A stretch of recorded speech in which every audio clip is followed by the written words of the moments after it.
The difference between a revoked and a restricted license is huge. A revoked license means you don't have one.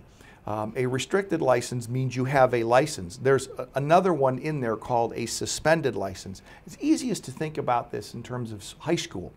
If you are expelled from school, you're no longer a student. So a revoked license is like being expelled from school. You're not allowed on the campus. You're not part of the school anymore. You're not going to graduate with them. If you've been suspended from school, you've been told that you can come back after a certain period of time. So a person on a suspended license may have to wait for a year or 6 months or a specified period of time to get his or her license back, or in many cases until they pay a certain amount of money that's due to the state or a court. But when those conditions are completed, they can have their license back. A restricted license is a valid license that is restricted. You can only drive for specific purposes, to and from work, to and from medical treatment, to and from school, to and from doctor's appointments, to or from anything the court orders. So restricted means you have a license.